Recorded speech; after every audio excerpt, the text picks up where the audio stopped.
यह उस समय की बात है जब भगवान बुद्ध श्रीवास्ती के निकट जेठवन बिहार में ठहरे हुए थे।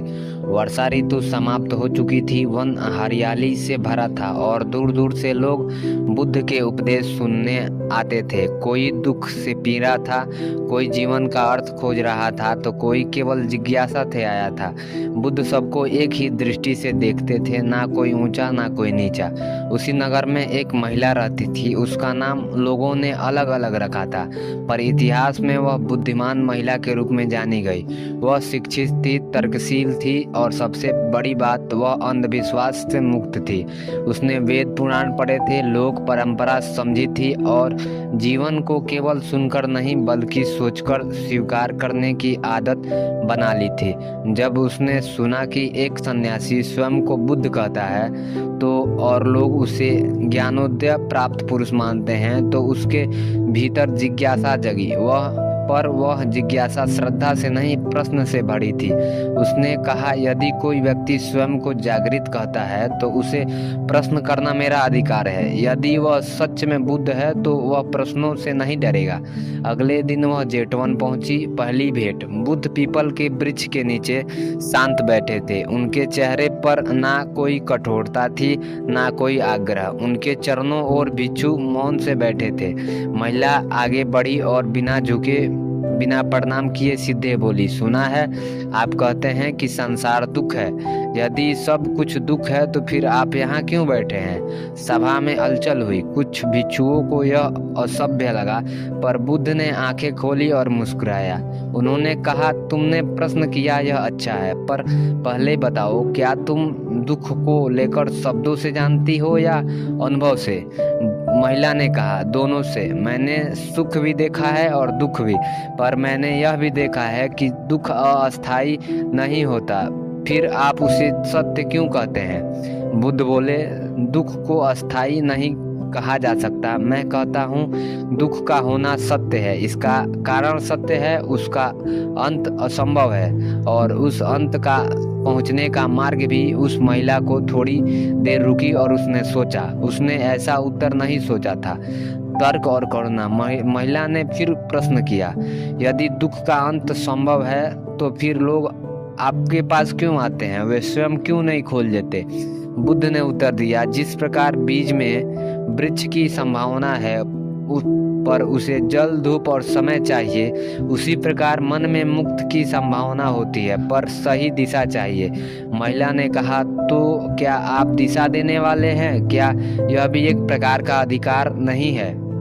बुद्ध ने शांत स्वर में कहा, मैं अधिकार नहीं देता, ना ही लेता हूँ। मैं केवल दीपक जलाता हूँ। चलना तुम्हें है। यह वाक्य महिला को भीतर उतर गया।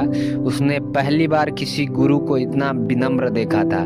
महिला की परीक्षा पर वह आसानी से मानने वालों में से नहीं थी। उसने एक और प्रश्न किया, यदि सब कुछ अनित्य है तो आपके उपदेश की अनित्य होंगे, फिर उन्हें मानने का क्या अर्थ है? बुद्ध ने उत्तर दिया, तुम जिस नाव पर नदी पार करती हो, क्या नदी पार करने के बाद नाव को सिर पर रखकर चलती हो? महिला बोली, नहीं। बुद्ध बोले, उपदेश भी नाव है, उसका उपयोग पार करने के लिए, बोझ बनने के लिए नहीं है। अब सभा पूरी तरह शांत थी। बुद्ध केवल प्रश्न और उस महिला के बीच रह गया था। जीवन की कथा। कुछ समय बाद बुद्ध ने स्वयं प्रश्न किया, तुम इतनी तीव्र हो, तुम्हारे भीतर यह जिज्ञासा कहाँ से आई? महिला ने गहरी सांस ली और कहा, मैंने अपने जीवन में बहुत कुछ खोया है।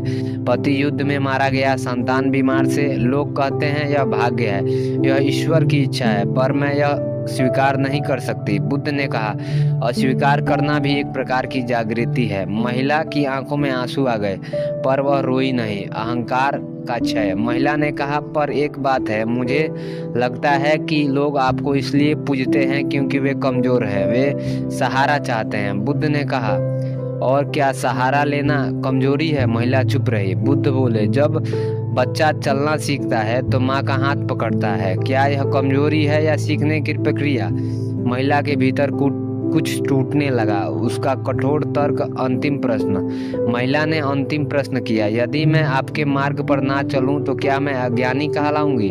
बुद्ध ने उत्तर दिया, नहीं, अज्ञान वह नहीं जो अलग रास्ते और चुने वह अज्ञान है जो बिना देखे सोचे समझे किसी अनुभव पर चल चले। महिला पहली बार झुकी, उसने प्रणाम किया, सिर नीचे झुकाया। उसने कहा, मैं आपकी शिष्या नहीं बनूंगी। बुद्ध मुस्कुराए, और मैंने कभी शिष्य मांगे ही नहीं, परिवर्तन मांगा है। वह महिला वापस अपने नगर लौटी। उसने भिक्षाणी का वेश धारण किया। उसने संसार नहीं छोड़ा, पर उसने क्रोध छोड़ा, मोह छोड़ा, और सबसे पहले झूठे उत्तर छोड़ दिए।